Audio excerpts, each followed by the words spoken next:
உருவான அன்னை விஷ்ணு துர்க்கை திருக்கருணையாலே நிறைய பேர் நம்ம பார்த்திங்கன்னா கோயிலுக்கு போகிறவங்க நிறைய தப்பு செய்கிறாங்க. என்ன தப்பு அப்படின்னு பார்த்திங்கன்னா, இந்த தீபாராதனை காட்டும் பொழுது கண்ணை மூடிக்கின்னு இப்படி கும்பிட்றாங்க. அது பெரிய குற்றம். நிறைய பேருக்கு தெரியுமா? அது சொல்கிறதுக்கு யாரும் இல்லை, அதை யாரையும் கேட்குற மாதிரியும் இல்லை. இப்போ நான் சொல்கிறேன்னா, இதை பயன்படுத்தி நீங்கள் அந்த மாதிரி கருவறைக்கு முன்னே நிற்கும் பொழுது நீங்கள் கண்ணை மூடிக்கின்னு சாமி கும்பிடக்கூடாது. அது முக்கியமான ஒரு மடத்தனம்.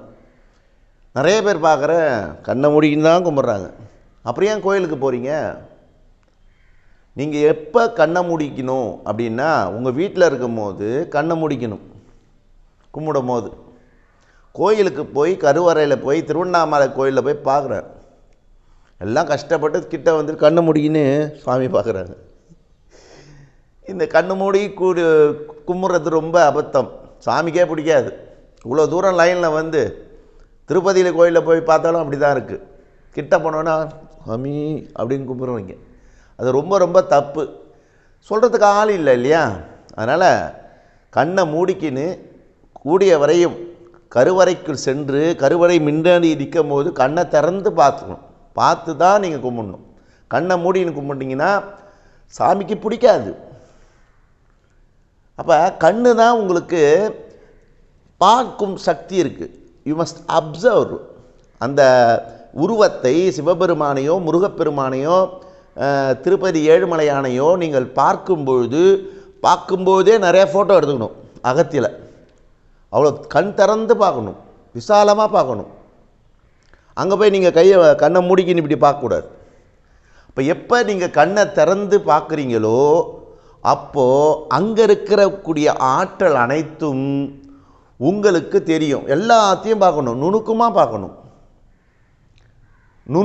பார்க்கணும். சாமி என்ன அணிஞ்சிருக்கிறாங்க, சாமி என்ன மாலை போட்டுக்கிறாங்க, சாமி பாதம் எப்படி இருக்குது, அண்ணாமலையார் எப்படி இருக்கிறார், எந்த வடிவில் இருக்கிறாரு, உண்ணாமலையம்மா எப்படி இருக்கிறாங்க, இதை நீங்கள் கண்ணை விழித்து கொண்டு பார்க்க வேண்டுமே தவிர கண்ணை மூடிக்கின்னு இப்படி நீங்கள் கும்பிட்டிங்கன்னா அதோட பேர் முட்டாத்தனம் வேறு எதுவுமே கிடையாது. இப்படி யாருமே இனிமேட்டு கோயிலுக்கு போய் இப்படி மூடிக்கின்னு இப்படி கும்பிடாதீங்க. கண்ணை திறந்து பாருங்கள், இப்படி கும்பிடுங்க.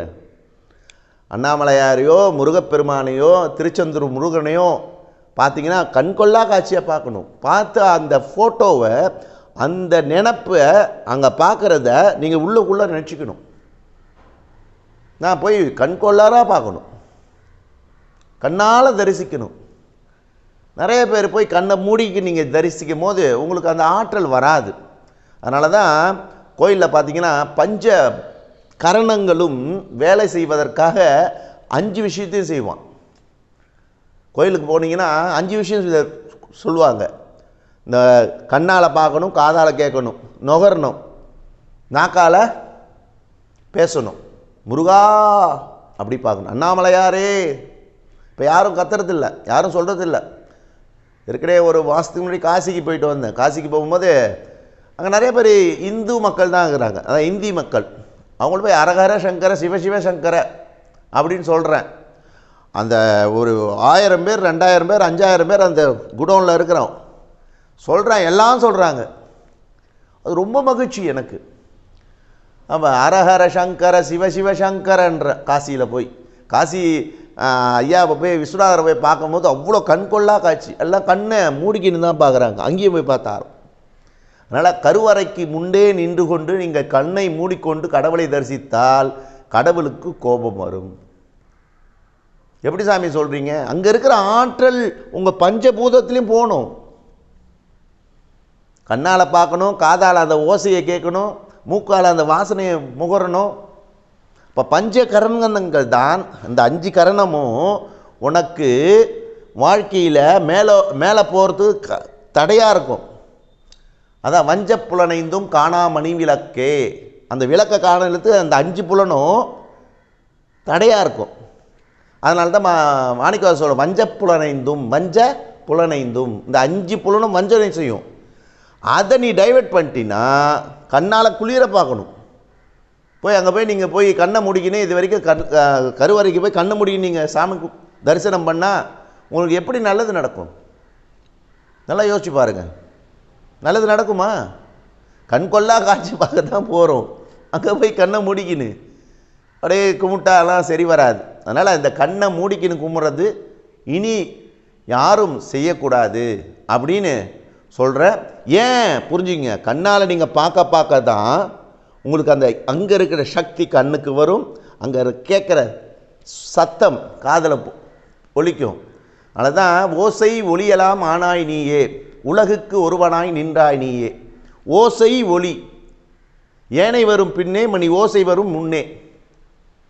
பின்ன தான் வரும், எது இமேஜ் பக்கத்து பின்னால் வரும், ஓசை முன்னாடி வந்துடும். அப்போ அதனால தான் இறைவனை ஓசையுடன் கம்பேர் பண்ணுறாங்க. அதில் தான் சங்கொலி எழுப்புறாங்க. சங்கொலி, மணி, இதை அடிக்கிறது, வத்தி கொளுத்துறது, தீபாராதனை காட்டுறது நம்ம இந்து மதத்தில் மட்டும்தான் இது நடக்கும். எனவே நீங்கள் கோயிலுக்கு போனால் நீங்கள் போய் அங்கே போய் கண்ணை மூடி கருவறையில் இருக்கக்கூடாது. கண்ணை திறந்து பார்த்துக்கின்னு சுவாமியை தரிசனம் பண்ணிங்கன்னா உங்களுக்கு 100% உங்களுக்கு கிடைக்க வேண்டியது கிடைக்கும் என்பதை சொல்லிக்கொண்டு அனைவரும் ஆனந்தமாக இருங்கள். நல்லது நடக்கும், நல்லதே நடக்கும். திருச்சிட்டம்பலம், தில்லையம்பலம், சிவசிதம்பரம், அருணாச்சலம்.